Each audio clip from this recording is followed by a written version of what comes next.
Oi gente, tudo bom? Seja bem-vindo, seja bem-vinda aqui ao canal Voz de Construção. Hoje, excepcionalmente, a gente não vai ter a live ao vivo, né? A live ao vivo é engraçado, mas é isso mesmo.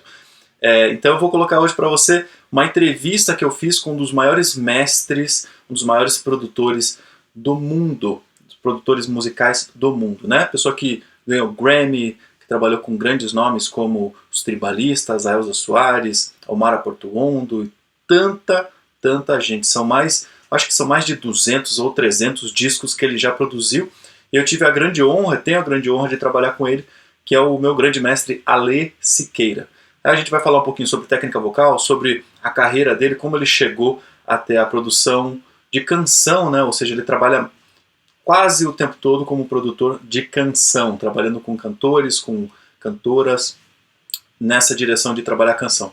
Ele falou sobre bastante coisa muito legal, sobre a junção ou a influência dele, que ele tem do rap por ter sido da Zona Norte de São Paulo. Ele falou sobre as principais experiências dele gravando grandes vozes, falou um pouquinho sobre o Grammy, falou um pouquinho sobre o disco que ele gravou com Elza Soares. Eu tenho certeza absoluta que você vai curtir muito esse papo. Você vai ver que é uma pessoa super culta também, então ele vai jogando várias ideias ali que talvez a gente precise ler um pouquinho, pesquisar um pouquinho mais para entender, e fica super divertido de você de repente pesquisar o que ele falou ali e depois voltar para a entrevista ou ver outras entrevistas inclusive que eu vou fazer com a Alê, que já estamos combinando isso, que é uma das minhas maiores referências, é uma das pessoas que mais me ensinou sobre voz, especialmente sobre como gravar voz, sobre como dirigir voz em estúdio, para chegar nos resultados que são os resultados de arte, né, de artistas, né, que a pessoa ouve e fica feliz. Então, convido você a se inscrever no canal aqui, né, clica aqui, se inscreve, deixa aquele joinha também, deixa aquele like, porque essa entrevista foi sensacional, você vai curtir, tenho certeza.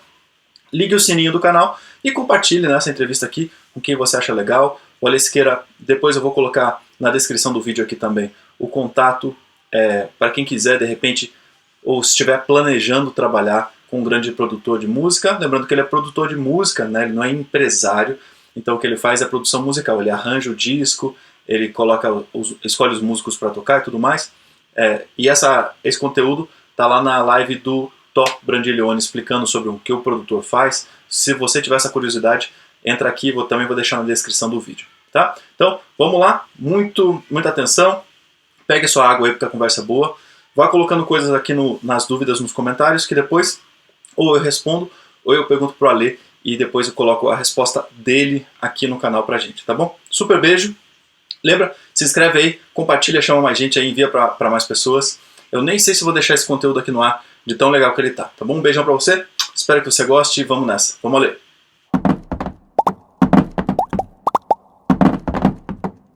Então, Ale, beleza? Aí só, como sempre, peço pra galera do canal uma salva de palmas pro convidado. Salve, salve! Bom, Ale, a gente conversa, sei lá, praticamente todo dia a gente troca mensagem, né? Então, até é estranho fazer esse papel meio de entrevistador com você, porque a gente, né, assunto o tempo todo.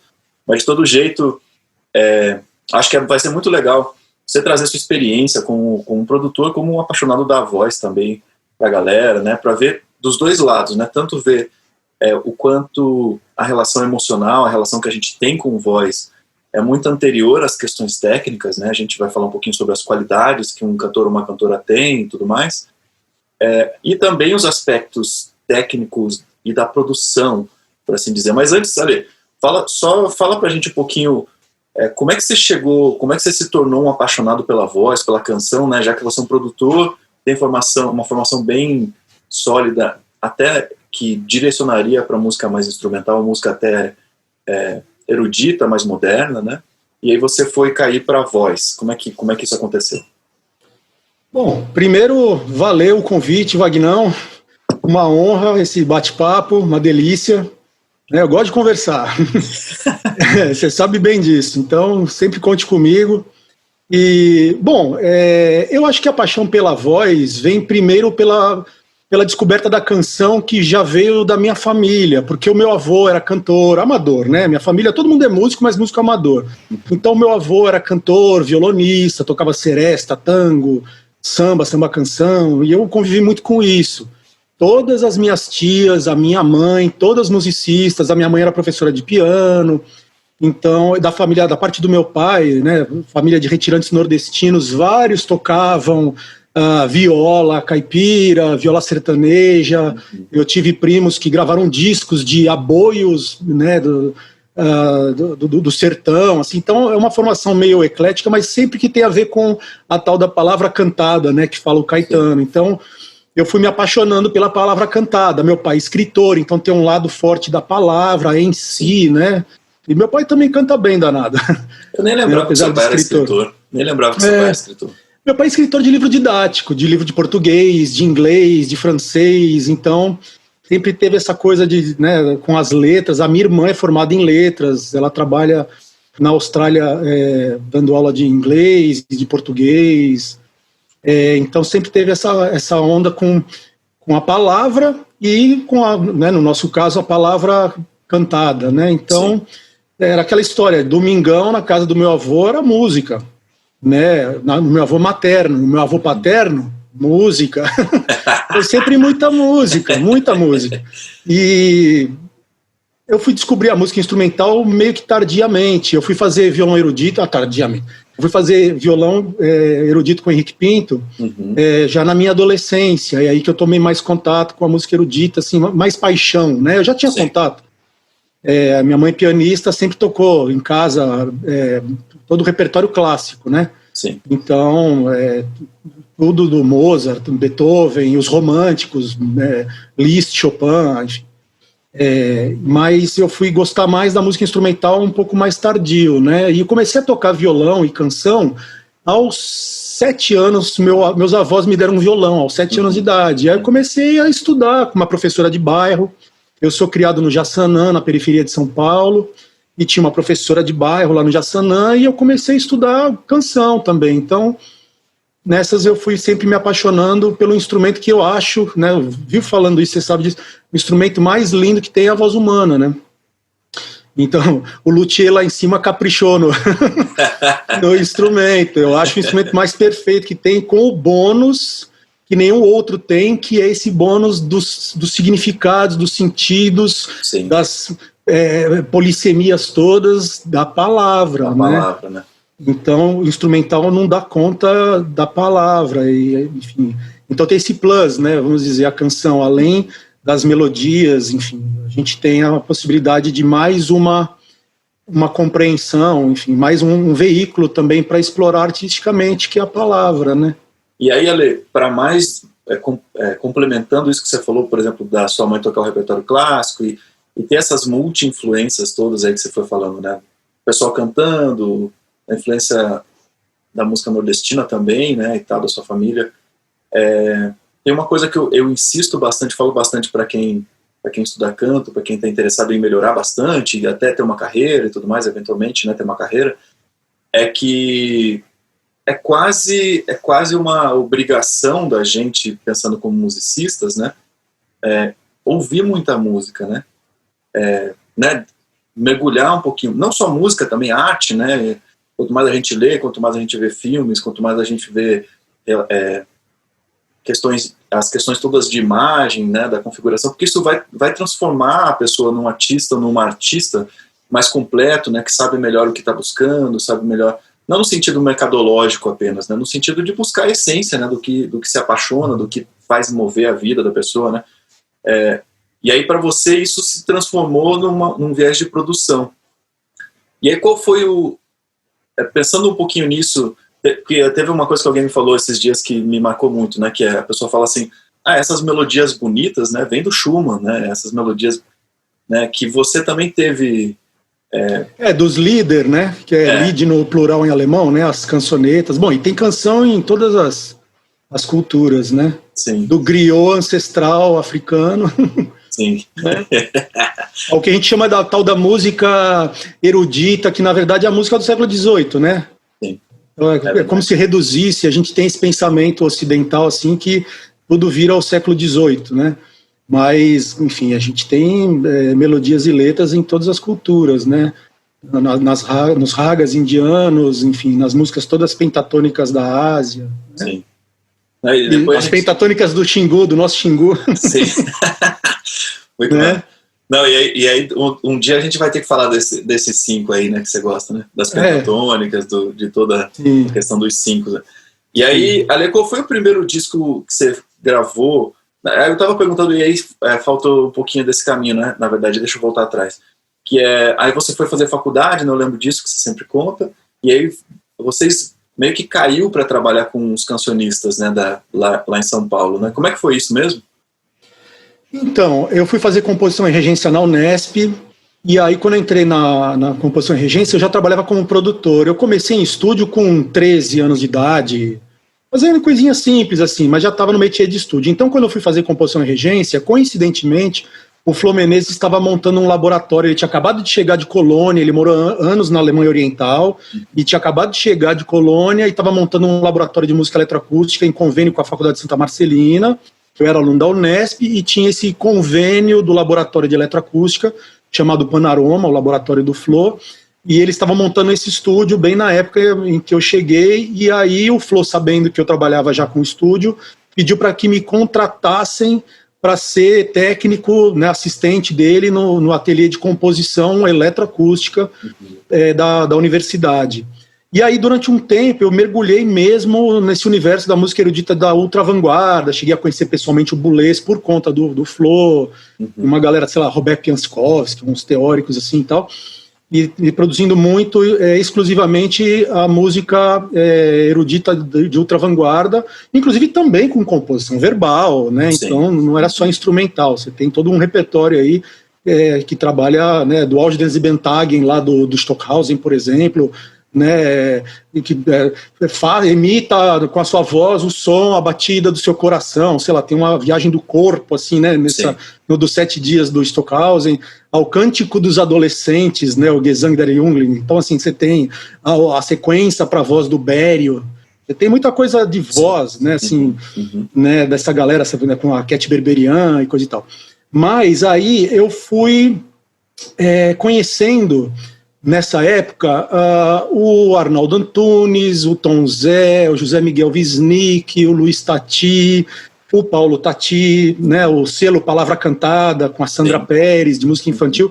Então, devagarinho, eu comecei a trabalhar, eu tive essa mega sorte de trabalhar com esses ultra cancionistas, né, Wisnik, Luiz Tati, o Arnaldo. Então, devagar eu fui sendo solicitado por eles justamente para trabalhos paralelos, que não um disco mais tradicional, de carreira, né? Então, com o próprio Arnaldo, eu comecei a trabalhar em trabalhos diferentes, né? Então, quando era um trabalho que tinha a ver com pesquisas de linguagens e de vanguarda, que ele adorava e adora até hoje, ele me convidava, né? Idem com o Wisnik. Com o Tom Zé, eles me chamaram, por exemplo, para produzir o Parabelo, que foi uma trilha para o Grupo Corpo. Então, trabalhos um pouco mais experimentais.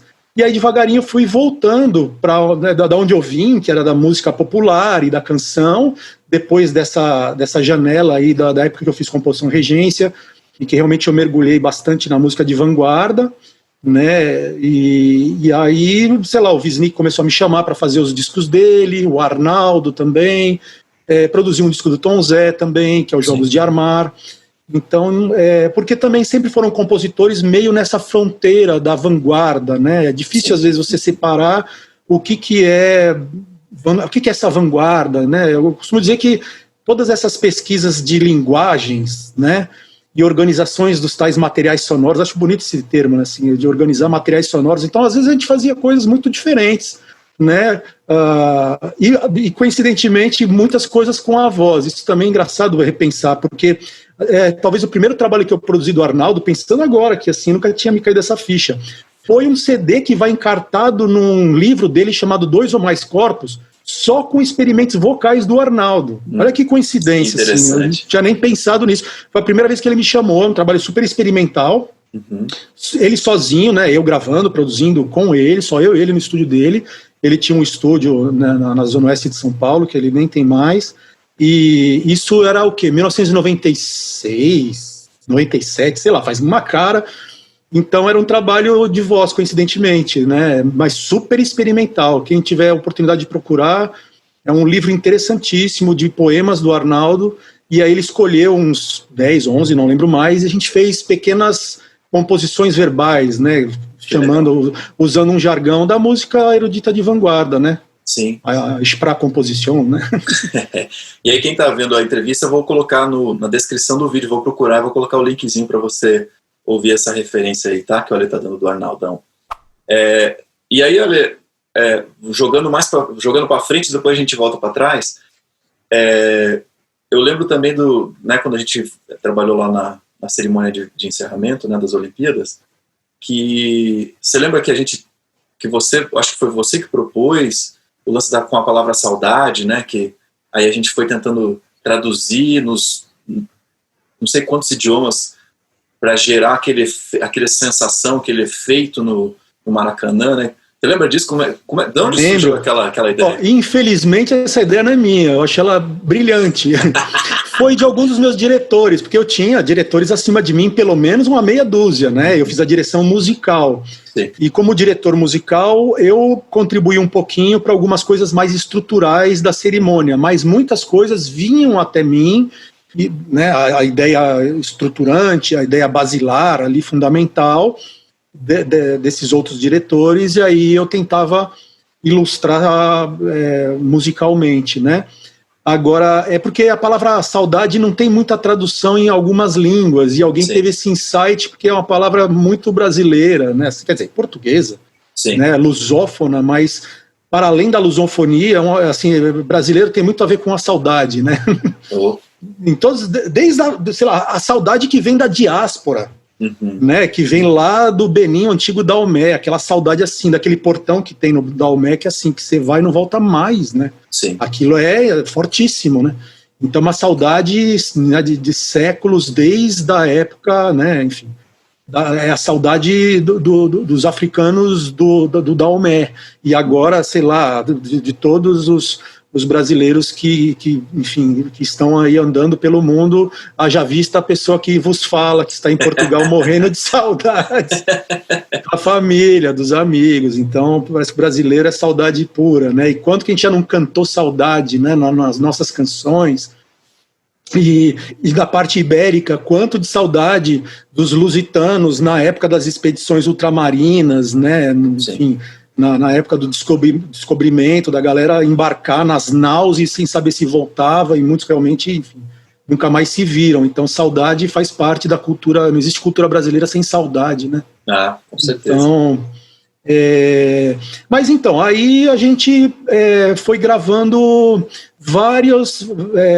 expressões em várias línguas de muitos voluntários, né? Porque a gente tinha muitos voluntários de vários povos que trabalhavam nas Olimpíadas, né? Tinha gente que, sei lá, saía da Ucrânia e falava, não, eu quero ir trabalhar lá no Rio nas Olimpíadas. Então tinha um monte de voluntários, assim, as pessoas não sabem disso, né? Muito voluntariado, gente que curte, às vezes adolescente, né? Ou muito jovem, que pega uma mochila. Querendo explorar, pega uma mochila, toca lá, campainha, bate na porta lá, eu quero ser voluntário nas Olimpíadas. Então tinha de tudo. Teve, inclusive, uma menina que quando eu não lembro, ela era do leste europeu, eu não lembro o país agora, mas rolou uma super coincidência, quando a gente pediu para ela falar de saudade, fazia 1 ou 2 dias que a mãe dela tinha morrido, ninguém nem sabia. Eu lembro disso. E ela no Rio de Janeiro, né, ela no Rio, e não sei, na Letônia, sei lá de onde que ela era, e enfim, foi quando a gente pediu, ela falou, poxa, que coincidência, não sei o quê, minha mãe faleceu anteontem, assim, né. Sim. Então foi um momento lindíssimo. E aí a gente pediu para o Arnaldo, né, fazer, aí fui eu, né, que pedi para o Arnaldão, aí foi a minha parte, minha colaboração como diretor musical. O Arnaldo fazia aquele poema estonteante, né, maravilhoso, Arnaldo Antunes, né. Pois já se tornou o que sou. Sim. E as projeções do Batman Zavarese, aquilo é um momento impactante, emocionante. A rabeca do Siba, né? Tem pouca gente que sabe, porque não deu para, não cabia na cerimônia o Siba tocando rabeca lá no centro do gramado nessa hora, né? Porque nem eu falei, era uma série de diretores, uma série de demandas, é o visual, é a luz, é não sei o quê, papapá, a evolução, a coreografia. E eu sugeri bastante que o Siba estivesse, porque seria lindo também o Siba solitário ali tocando aquela rabeca, enfim, que está por trás do poema e tal, né, e Mas, enfim, é bem lembrado, né? É um jeito, inclusive, de juntar as pessoas pela palavra, né? Sim, sim, exatamente. Maravilhoso. Bom, Ale, deixa eu puxar um pouquinho para o outro lado, como eu estava dizendo. A gente sempre fala aí, voltando um negócio mais prático mesmo, inclusive aí para a galera que está vendo também pensar, né, viajar, igual a gente estava falando de viajar na arte, né, abrir mesmo a cabeça, abrir mesmo os horizontes e tal, viajar literalmente e viajar, né, mentalmente. Mas aí voltando para umas questões um pouquinho mais literais, práticas assim da gente, tem uma coisa que eu me lembro muito, eu sempre falo para todo mundo que né, as pessoas falam, você é um grande estudioso da técnica vocal e tudo mais, mas eu sou dedicado, na verdade, né, igual você, muitas coisas, né, gosto muito, me dedico mesmo, coloco horas de bunda sentado na cadeira ali para estudar isso, né, mas tem muitas coisas que a gente aprende na prática, e especialmente trabalhando com grandes pessoas que são generosas, que são, né, que nos dão a mão, assim, para caminhar. Nesse sentido, você sabe, eu sempre falo isso para você, te agradeço muito. E aí tem uma sequência de coisas que você sempre fala, assim, que a gente sempre, né, quando a gente vai trabalhar em estúdio, que muita gente fica aficionada pelo, não, estou desafinando uma notinha e tal, e é óbvio que a gente tem que trabalhar para melhorar, estudar, etc, etc, mas tem uma série de qualidades, né, que a voz humana tem, que não são só afinação. Entre elas, por exemplo, isso, né, que a gente estava falando antes, que é, imagina se uma pessoa consegue, em uma gravação ou em um show, transmitir essa sensação de saudade, transmitir essa sensação, né, por exemplo, de, mesmo que a pessoa não tenha tido, mas a sensação de ter perdido alguém recentemente, né, que faz parte daquele momento que é quase religioso, né, da arte que a pessoa está representando ali, quem está sentado assistindo, ouvindo no rádio e tal, se emociona, né, é tirado do lugar que está, né, mentalmente, e é levado para uma outra situação. E aí eu queria que você falasse um pouquinho para a gente, Ale, o que, né, como produtor, como pessoa super experiente em relação à direção de voz, a trabalho com voz, o que você acha que norteia, quais são as qualidades que norteiam uma grande voz a partir da sua experiência pessoal, né, e a partir da sua experiência também profissional? Beleza. Eu acho que todos os instrumentos têm os seus respectivos pesadelos, né? Então, a galera da metaleira é leitura, tem que ter uma leitura, si bemol, mi bemol, os instrumentos transpositores, lá bemol, né? E, enfim, ler, escrever pra caramba, coisa e tal. O baterista, percussionista, é aquela coisa do beat preciso, de ser um reloginho. Então, todos têm o seu, né? Aquele alter ego que fica falando, você tá ruim, aquele, né? O diabinho fica falando, seu beat não tá legal, coisa e tal. E no caso da voz, eu acho que esse pesadelo chama-se afinação, né? É incrível. E tem duas coisas. A afinação é um pesadelo e tessitura é uma meta. Eu acho engraçado, não deveria. Não deveria. Às vezes acontece, quando a gente está tirando o tom, né, dos cantores, cantoras e tal, falar, poxa, lá está um pouquinho alto, vamos baixar para sol? Não, mas eu alcanço a nota. Eu sei que você alcança a nota, mas não é competição de quem canta mais agudo ou canta mais grave, no caso de, sei lá, de um barítono, ou de um baixo profundo, né? Esse ré eu canto, né? O ré do barítono, do baixo, né? Isso é mais o baixo, né? O fá do barítono, né? Que já é bem baixo, né? Um fá para um barítono e tal, né? Chega normalmente até um sol, né? Sol bemol e tal. Sim. Enfim, fica um desafio que parece que é Olimpíada, né? Deixa a Olimpíada para os esportes, né? Eu acho que não é legal pensar assim. Às vezes fica esteticamente mais legal, um pouquinho mais aveludado, um pouquinho uma tessitura um pouquinho mais gostosa, um pouquinho mais suave, né? E às vezes parece uma ofensa quando você pede para, né? Vamos baixar um pouquinho o tom. Não, mas como assim? Eu chego nessa nota, tal. Então é uma questão muito mais estética, né? Com relação à tessitura. E a afinação também é um dos 20 quesitos que você pode elencar. Estou sendo, né, hiperbólico aqui, mas você pode elencar uma série de quesitos em qualquer interpretação, qualquer manifestação artística que, né, para além da voz, né, que não é só aquele problema, que é o problema, né, o clarinete que guincha, todo, né, o pesadelo de cada um, né, o clarinete tem aquele negócio, teve clarinetista que se matou porque o guinchou no meio do concerto. Então, o pesadelo do clarinetista é o guincho, né? Por isso tem o sujeito a guincho, né? O grupo do Luca, exatamente. Então, esse pesadelo da afinação, é importante que os cantores entendam que isso é 1/10 ou 1/20 aí, ou 1/30, sei lá, do que compõe uma interpretação. Sim. O que compõe uma interpretação, ao meu ver? Primeiro é pensar o que você vai fazer. Então passa primeiro pelo conceito. Tem grandes intérpretes que você fala, pô, mas esse cara não afina. Nossa, mas é incrível o trabalho dele. Então por que é incrível se a afinação é tão importante assim? Sim. Né? Ah, não, mas o cara é um esteta acima de tudo, é um grande pensador da arte, né? Bob Dylan é um grande cantor, Jimi Hendrix é um grande cantor, Tom Waits é um grande cantor. Eu amo os três de paixão. Sim. Mas, né, no quesito, né, assim, o vibrato, a impostação, a articulação, o que é isso, né, que vem a mais? Então, assim, a princípio, para mim, já começa daí, é o pensar a arte. Uhum. Então, assim, a partir do momento que você começou a pensar a arte, né, um pensamento mais estético do que o técnico, aí você, a partir desse pensamento, descobriu um repertório legal. Então, um bom intérprete, ele garimpa um repertório bacana. Sim. Isso também é importante. Elis Regina, para além de todos os dotes vocais, ela era uma garimpeira de repertório, assim, ela cantou músicas incríveis, ela lançou compositores incríveis que estão aí, enfim, né, sei lá, da galera toda que ela gravou, enfim, repertório. Então, pesquisa de repertório também acho super importante. Aí você tem da questão técnica vocal uma série de outras questões, que nem eu estava falando, o vibrato, falando só de técnica, né? É mais vibrato, é menos vibrato, o controle do vibrato, a articulação. Às vezes a pessoa não é tão afinada, mas ela swinga pra caramba. Jackson do Pandeiro era afinado, Luiz Gonzaga era afinado, sei lá o que, quando você fala de Jackson do Pandeiro, você não pensa em afinação.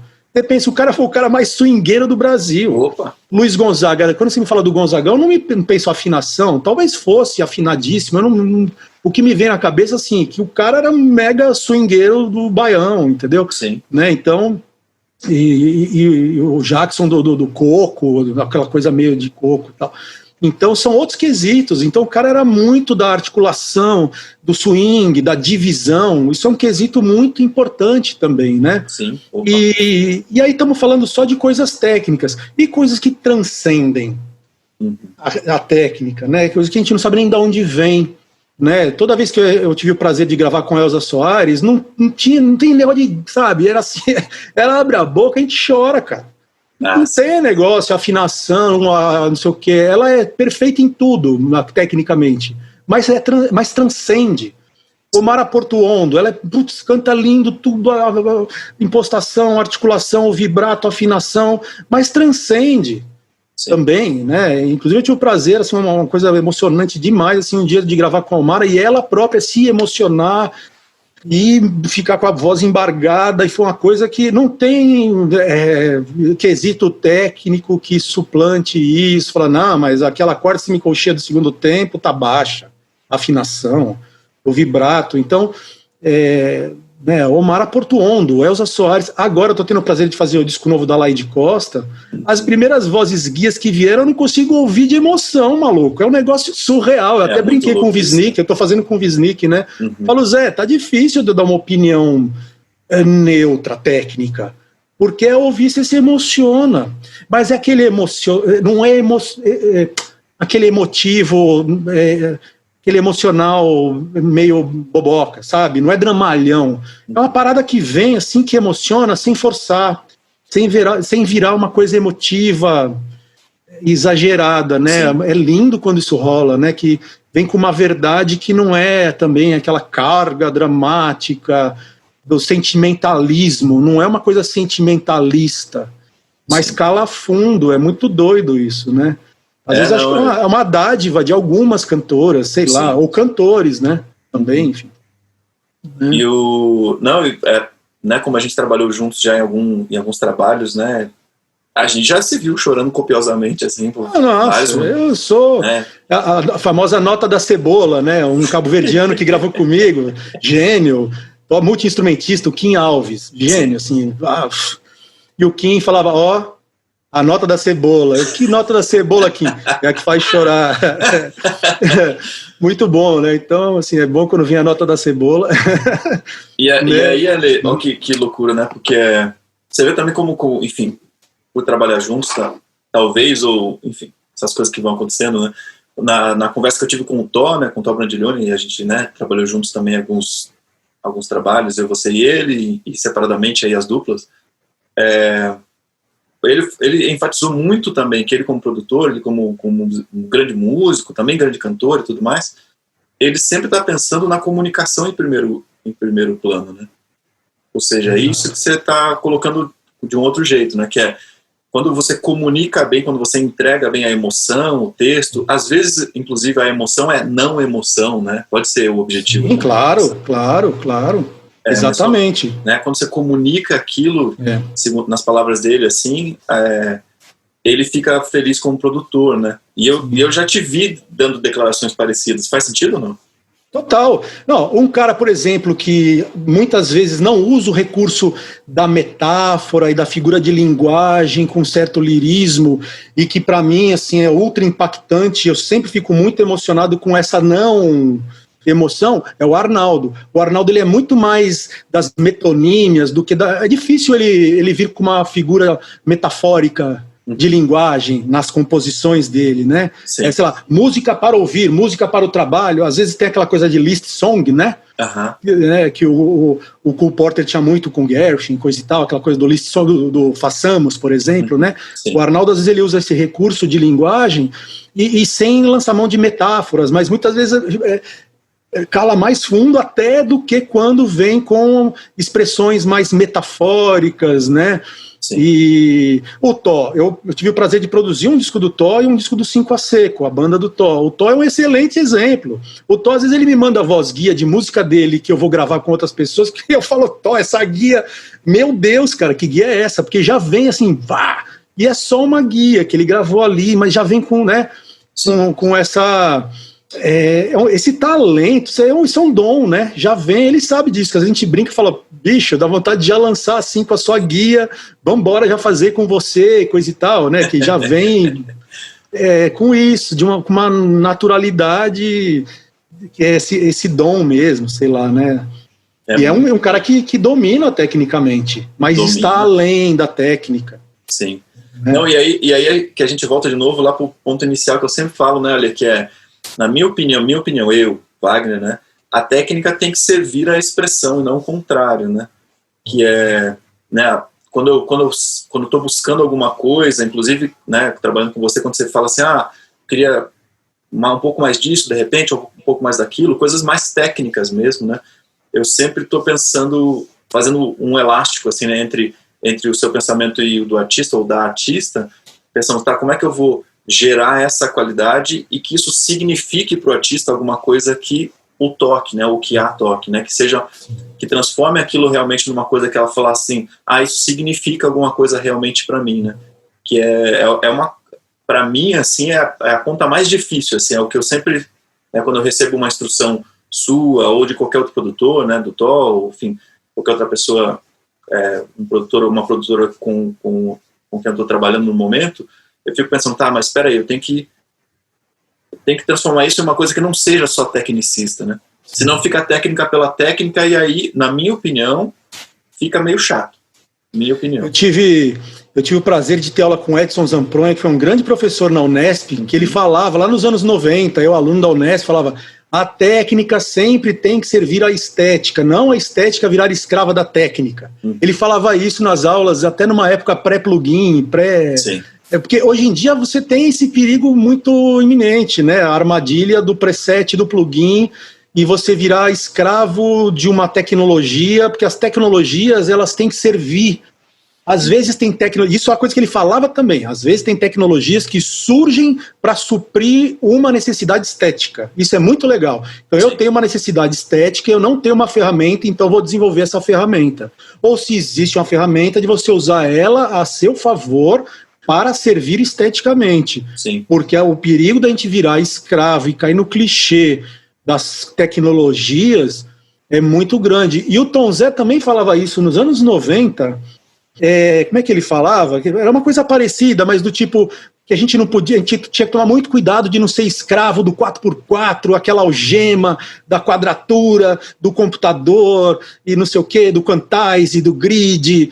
Ele tinha umas frases assim, também que, pô, ele já via isso, porque era, né, anos 90, foi um pouquinho a transição, eu trabalhei bastante com analógico antes, né, e aí foi um pouco a transição que a gente pegou, começou mais o digital, e dos medos dele, um dos receios, um dos alertas do Tom Zé era esse, ó, cuidado que a gente vai ficar nessa algema desse grid e do clique, com razão, e isso vai ao encontro do que o Edson falava na Unesp, né? Sim. E é legal a gente subverter e usar as ferramentas para realmente pirar o cabeção e fazer outras coisas, né? Ah lá, Jay Dilla, mudando radicalmente, de Edson Zampronha para Jay Dilla, passando pelo Tom Zé. Mas, cara, por que ele virou aquela coisa espetacular justamente no final dos anos 90? Porque ele tocava MPC tipo finger drumming, sem quantize, e uns puta beat muito loucos, né? Então ele foi precursor disso lá com Questlove, né? Com Erykah Badu, com o D'Angelo, aquela galera do Soulquarians lá, coisa e tal. Isso é final dos anos 90, que é mais ou menos quando eu tô falando essa história de Tom Zé e Unesp e coisa e tal. Então ele já tinha, e o D'Angelo parece que também já tinha essa história de, vamos tocar solto, aquela onda dele lá de Drunk Feel, de Slop, não sei o quê, né, que ele pedia tanto pro Questlove fazer, parece, até eu já ouvi o Questlove falando, cara, mas vão achar que eu não sei tocar. Cara, relaxa, velho, vamos aí fazer um negócio maluco. Legal isso, né, assim, então, já era um pouco para se livrar das amarras do quantize, um pouco, sim. Enfim. E aí, só para falar pra galera do canal que de repente não vai saber o que é ser Drunk Feel ou Slop, quando, né, porque quantize que o Ale tá falando é quando tá preciso completamente preciso, é perfeito, como fosse um robozinho no tempo, não é isso, Ale? Ou pocketing, né? Pocketing a gente usa para bateria, como se botasse nos seus bolsinhos aí, vai. Certinho. No gabarito, é o pocketing. Esse Drunk Feel ou Slop é quando, por exemplo, o batera tá tocando no groove, tá certinho, ou até para usar isso para cantar também, a gente sempre usa, inclusive, tá cantando certinho no ritmo, mas você dá uma sensação, Drunk Feel é a sensação de bêbado, né? De estar bêbado, né? Então, dá a sensação que você está meio atrasando um pouco, só que tá no groove, né? Que rola uma mágica toda em relação a isso, né, Ale? Tudo que o João Gilberto já fazia nos anos 50, né? Exatamente. Basicamente. Exatamente, né? Por isso que a bossa nova é foda, como já dizia Caetano Veloso, né? Totalmente. Ou anos 60, sei lá, eu sou ruim de data, mas enfim, João Gilberto. Né? Depois do silêncio, só João. Mas tem umas malandragens, né? Por exemplo, se você pensar em nove que alteras, por exemplo, né? Tipo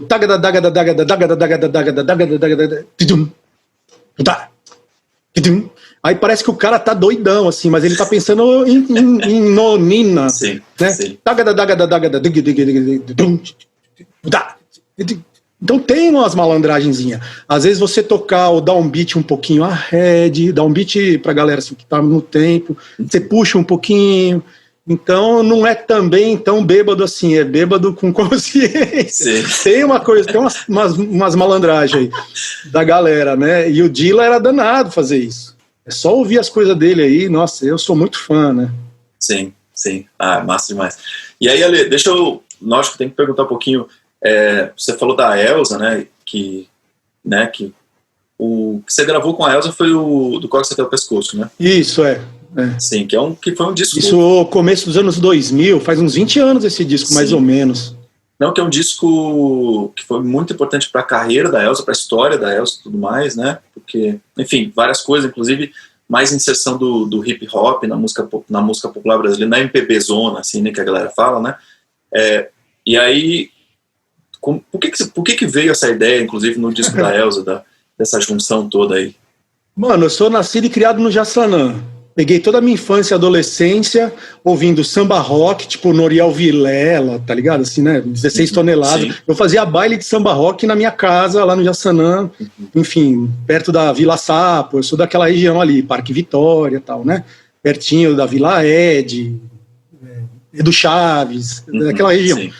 E peguei o começo com o Iraí Campos, com essa galera, né, com o Taíde, DJ1, e da gringa, Comodi, e antes ainda, né, os caras tipo Jimmy Bohorn, que aí não é rap, assim, mas peguei essa galera toda né, do funk, do break, e aí foi virando boom bap, o rap clássico, e eu sempre ouvi muito rap, muito samba. Eu tocava um pouquinho de cavaquinho com a galera lá do Jaçanã, Sim. né, enfim, tocava samba, que eu contei a história do meu avô, tinha toda a galera do Jaçanã também. Sim, claro. E ficava curtindo um rap, que era uma coisa que ninguém fazia. Isso eu tô falando, mano, anos 80, né? Anos Sim. 80. Uhum. Então era bem o comecinho de tudo mesmo, assim, e muito samba, e muito funk, enfim, a coisa do, né, Parliamente, George Clinton, sei lá, essa galera né? Sim. O hip hop. Então, aí depois eu trabalhei com o RZO, né? Sim. O Pirituba Parte 2, eu que produzi com o Cia, com o Elião, com o Sandro. Então a dó que eu tenho é que por algum motivo a vida não me deixou continuar também com o rap, não sei o que aconteceu, que acabou que não rolou. O Cia sabe muito bem disso, enfim, né? Então eu adoro. E na época eu tinha acabado de trabalhar com RZO, e aí, putz, sei lá, chamei... Tem o Cia, ó, tem o Cia, do Cox até o Pescoço, chamei o Fernandinho Beatbox, né, que nem estava trabalhando com D2 ainda, isso é mais antigo do que o Fernandinho com D2, o funk como Legusta, que eu adorava o funk também, e tinha essa parada mais soul, isso lá há 20 anos atrás, né, então Sim. eu tomei muita pedrada na época lá de ter feito, porque aquilo foi maluquice da minha cabeça, de misturar com rap Elza Soares, né, e méritos da Elza, que ela mergulhou de cabeça num grau que nada assustava a Elza. Nada assustava a Elza. A ponto assim, eu fiz um flow do Haiti para ela poder cantar em cima, porque eu tava com medo que ia sair um flow que talvez não rolasse, não sei o que, no Haiti, né? Sim. E aí ela falou, deixa sua voz junto comigo aí. Eu falei, não, pelo amor de Deus. Então assim, ela se jogava, cara. Não, vamos cantar junto aí. Não, Elza, era só uma guiazinha mais ou menos pra você achar um flow, pra você fazer e tal. Não, deixa aí. Então, ela se joga. Então, méritos totais pra ela, porque eu, há 20 anos, era um moleque louco que trabalhava com os caras do rap, do samba, e quis trazer isso pro disco da Elza, junto com o Visnik, que assina a direção musical. Sim. Mas essa parte mais maluca do hip hop aí, eu que trouxe pro disco, eu trabalhava com a galera toda lá, né? Sim, e abriu uma também o Genesi, aí, né? O Genesi, ele era um adolescente, eu não sei se o Genesi tinha 18 anos na época. Eu acho que ele ainda era, sei lá, ele era bem novo, eu não sei quanto que ele tinha. Chamei o Genesi para esse disco. Ele tem mais ou menos a minha idade, né? Então 2000, tinha 20 anos, talvez 20, 18 anos por aí. Então, ele era bem novo, ele tá nesse disco também, que também o Genesi ainda estava começando, né? Então, eu sempre gostei muito de chamar a galera, né, que tá despontando e tal, mas tinha esse lado da cena do rap, né? Eu já era meio que envolvido, assim, né? Sim, não, genial. E é muito massa, inclusive, para quem... Vou botar também aqui na descrição do vídeo, tá? Pra galera ver. Para você ver o quanto, lógico, um disco de 20 anos atrás você vai falar assim, então, mas de repente é um disco datado, não sei o quê. Mas você vai ver o pop hoje que rola no YouTube todo dia aí, que a galera faz, né? Tá tudo ali também, né? Que é o pop de hoje, tá sendo influenciado pelas mesmas coisas que o Ale trouxe do Cox até o Pescoço, com outras referências, com outro pensamento e tal. Mas a ideia é mesmo, muito, muito legal isso, né? Até esses ciclos, assim, né, da música, né? Até a gente tava falando isso numa outra conversa, que você tava falando desse novo pensamento mais africano na Europa, na música instrumental e tudo mais, né? Que volta, né? Puxa com tudo, toda a cena, todo o pensamento da música, todo o pensamento da dança, da estética, até no vestuário, na roupa, no jeito de pensar, né? Tudo mais. E para além da tal palavra cantada que a gente abriu a conversa falando, aí a gente tem essa palavra versada, ritmada, o a capela, o flow. E é importante que se diga isso, porque às vezes eu fico com uma dó quando eu vejo um babaca falar assim, não, mas isso não é música, porque não tem melodia, não tem harmonia. Quando os caras nos anos 40, da ultra vanguarda, falavam que música não é harmonia, melodia e ritmo, e música é organização dos materiais sonoros, nos anos 40, né? Na ultra vanguarda. Isso tira um peso desse negócio que, assim, você organizar os sons. O que o DJ faz hoje? O que um beatmaker faz hoje? É a organização de materiais sonoros num discurso. Sim. Organização, né, da parada, assim, tal. Então, você pensar que música não precisa necessariamente de melodia e nem de ritmo, cara. Você pode fazer uma música que é puro os sons simplesmente duram sem pulso, sem período, né? Tem várias viagens assim, então você não precisa nem de harmonia, nem de melodia, nem de ritmo para organizar os sons e falar, isso aqui é uma composição sonora, cara, é uma composição musical. Isso é muito libertador com relação à galera do hip hop, que às vezes tomam umas pancadas, né, do mais purista, fala, mas isso não é música. Né, música em altíssimo nível. Eu conheço uns DJs que se tocassem violino iam ser o Spala da Filarmônica de Berlim, né? Sim, é que o cara não toca violino, o cara é beatmaker, e aí tem às vezes essa coisa desse preconceito, graças a Deus está passando também, né? Sim. Esse preconceito meio babaca, assim, mas, pô, sei lá, 20 anos era meio estranho o negócio, assim, que tinha um certo, né, então música não é melodia, harmonia e ritmo, né? E tá aí a prova da galera que faz coisas geniais com a organização dos samples, né, com os slices, com os chops. Às vezes pega uma capela que não tem nada e faz coisas maravilhosas em cima. Sim. Então... Genial. Importante genial. Isso. E Ale, só para também configurar um pouquinho mais aqui, da sua carreira e tudo mais, quais discos, ou quais trabalhos, enfim, que você acha... E aí, lógico, puxando um pouquinho, né, para questão vocal aqui, que te emocionaram mais e que você achou que foram mais importantes para sua carreira? Lógico que tem o disco dos Tribalistas, que teve Grammy, tem o disco da Almara, né, Porto Hondo, o disco do Brown também, que foi Grammy, né, eu sempre esqueço o nome. Calito Marrom. O Calito Marrom. Sim, não, mas o disco chama Alfa Gama. Não, Alfa Gama é antes. Ah, sim. O Alfa Gama é antes. O Alfa Gama foi quando eu conheci o Carlinhos, conheci não pessoalmente, e aí quando eu fui trabalhar com ele, eu falei, bicho, um dos discos que eu mais tenho ouvido é o Alfa Gama. Sim.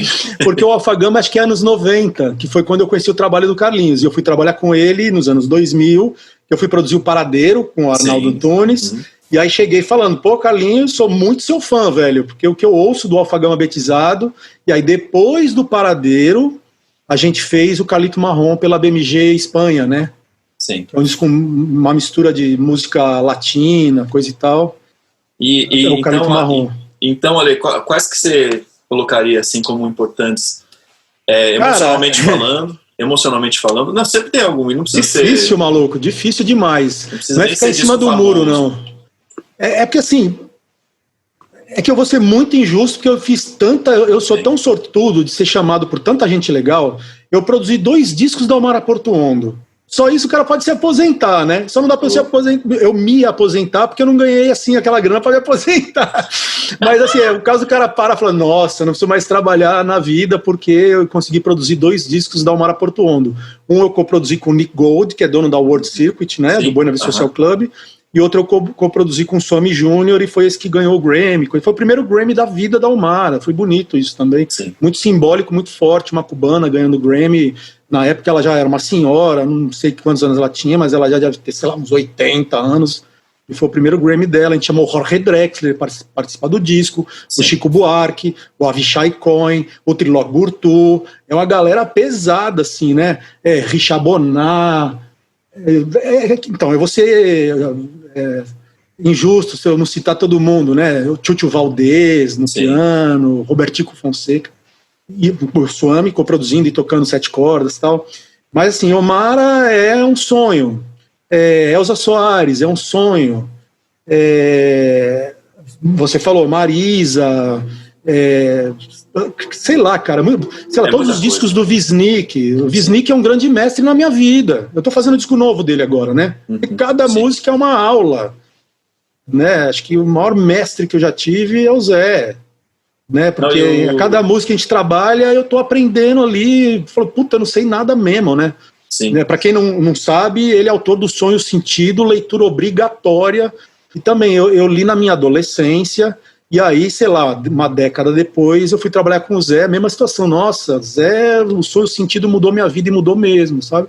Sim. É um livro delicioso de ler, porque ele fala de coisas profundas, mas de uma maneira meio poética, uma linguagem literária, então não é um livro indigesto, mas fala de coisas profundas, sabe?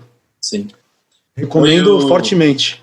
E só voltando também, eu vejo aí, sabe, como admirador profundo do seu trabalho também, como amigo, te digo isso, enfim, não teria problema nenhum em dizer numa entrevista ou em qualquer lugar, que é, ao mesmo tempo, lógico que eu estou falando isso um pouquinho pelo viés da entrevista, né, a gente trazer coisas que são importantes da carreira e tudo mais, mas ao mesmo tempo, como a gente já trabalhou em vários discos, inclusive de vários artistas independentes, né, às vezes que não tem nenhum nome importante na cena, estão começando a colocar e tal, e eu vejo a grande paixão que você tem, talvez, né, você pode até me corrigir se for uma outra coisa, mas pelo fazer mesmo da produção musical, né, de entregar, de achar o detalhe, de achar o coração da canção, o que melhor vai representar aquela canção ali.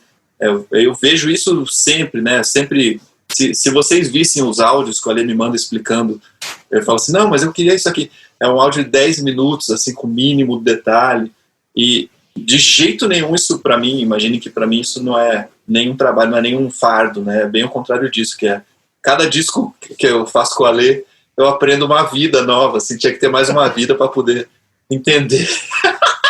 Não, que né, Ale, não precisamos aqui de exatamente isso, até porque sou eu falando, não é você, né? Que é uma das pessoas mais cultas em vários aspectos que eu conheço, assim, especialmente no fazer musical e tudo mais. Então é um grande prazer ter trabalhar com vocês, sabe, né? Admiro pra caramba. E aí, Ale, deixa eu mandar aqui, perguntar pra você, vamos lá, deixa eu só catar aqui na minha cabeça que eu anotei, mas essa pergunta ficou pra trás, eu quero ver como é que eu reformulo ela pra caber na nossa ideia aqui, meio que caminhando pra fechar já a conversa. Quando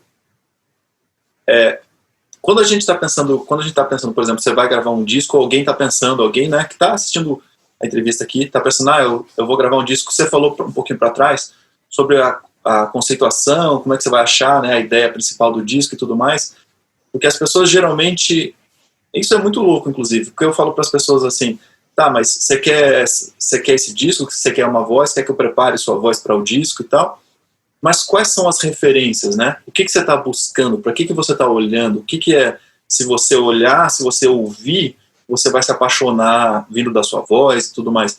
E as pessoas ficam um pouco perdidas, né? Porque elas, às vezes, pensam muito por cima, assim, é só o jeito que eu organizo minha ideia, né? Muito por cima, então é pensar assim, eu vou contratar o Ale, por exemplo, eu vou contratar o Wagner para fazer, porque vai dar certo. Só que, na verdade, o pensamento é um pouquinho o contrário disso, talvez, né, Ale? Que é o que você está buscando, né? Onde é que você vai ver? Eu já vi, por exemplo, o Ale recusar alguns discos, né, alguns singles, enfim, trabalhos com pessoas, por falar simplesmente, isso não tem a ver com o meu trabalho, não tem a ver com o que eu faço, não vou conseguir gerar um material legal nesse sentido, né, Ale? Faz sentido, não? Total. Aí tem uma coisa que a psicanálise chama de maiêutica, quer dizer, você dá corda pro cara se enforcar.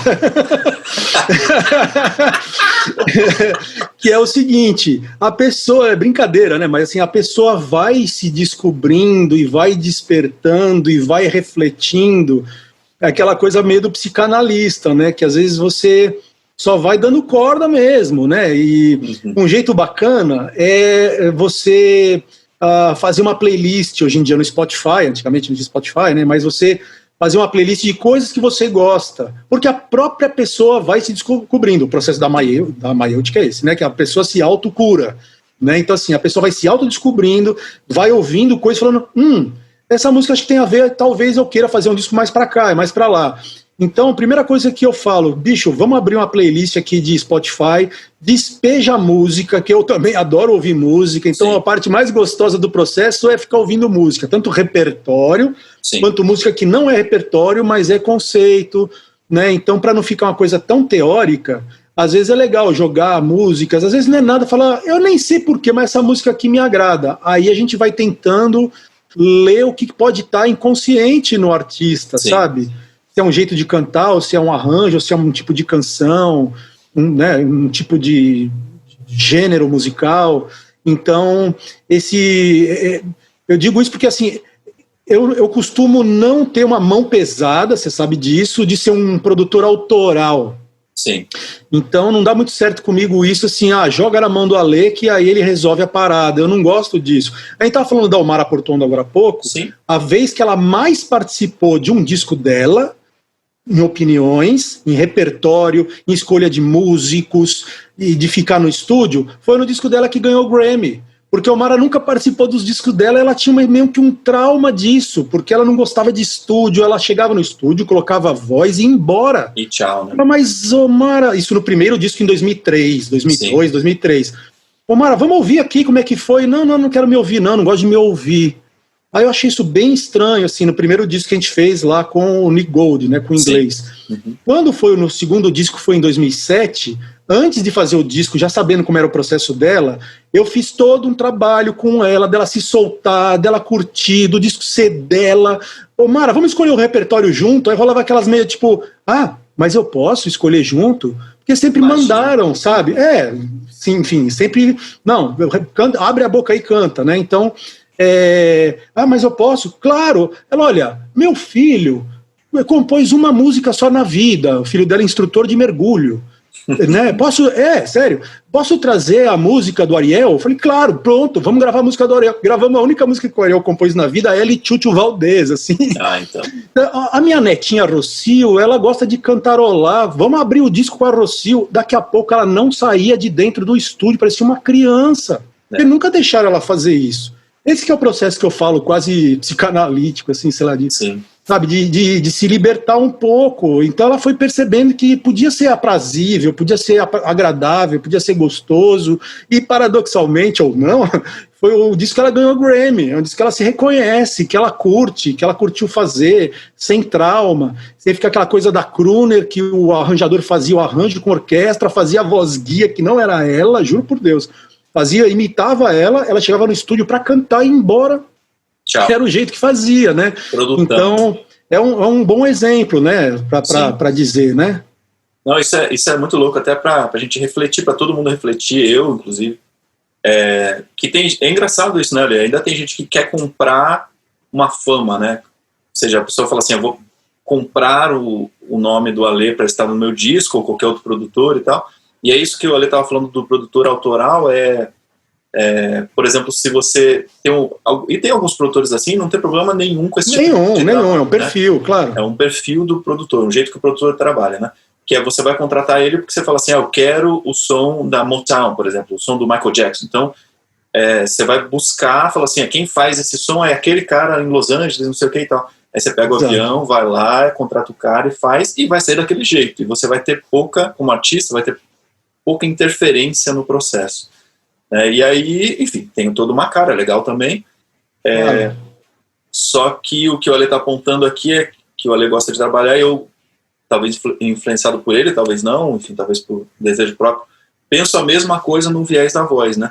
Que eu sempre pergunto para a pessoa, mas o que é que você gosta? O que é que você está buscando?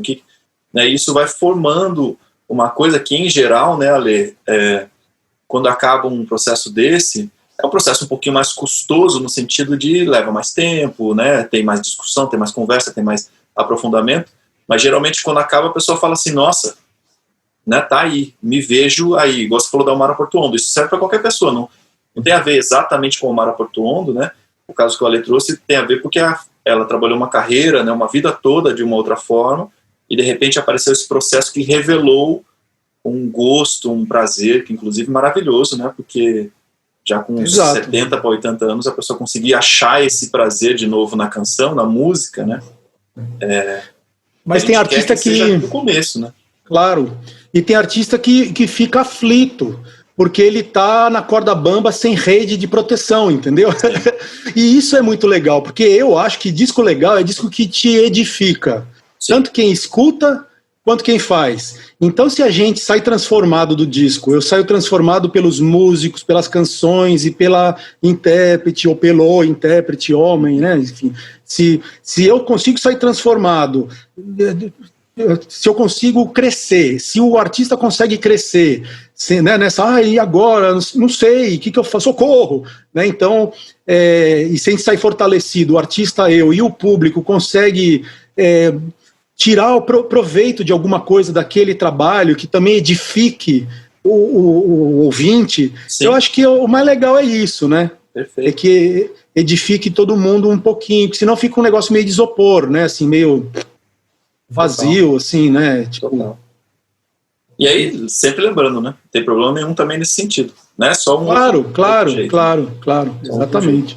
Então, Ale, muito obrigado. A gente está, como você lembra lá no comecinho do vídeo, eu falei que a gente está abrindo um novo canal, né, do Ale. O Ale vai puxar esse canal, eu vou colaborar com ele, a gente vai fazer algumas coisas juntos, no sentido de discutir outras questões musicais, conceitos e tudo mais. Vai ser super divertido, né? Vai ser um canal que vai ter bastante entrevista também. O Ale com todos os contatos, os grandes músicos, os grandes mestres, falando sobre as matrizes. Se você está curioso, curiosa, se inscreve, tá? Vou colocar o endereço na descrição do vídeo também para se inscrever no canal já. E daqui a pouquinho já vai ter informação super legal pintando por lá. Essa entrevista também a gente vai cortar e vai colocar lá com os pedacinhos certinho, então você vai poder curtir tanto aqui no canal quanto no canal que a gente está começando com a Ale. Peço aí, se inscreve, deixa seu like, comenta, coloque suas dúvidas, qualquer coisa na sequência, se tiver dúvidas interessantes eu levo para a Ale, de repente a gente até conversa de novo aí, respondendo as suas questões. Tá? Prazer. Então, obrigado demais, então, Ale. Eu que agradeço. Valeu, obrigado a todo mundo aí. Abração e uma delícia conversar sempre. Sempre contem comigo. Um prazer. Bom demais, obrigado, Ale. Valeu, obrigado eu, meu.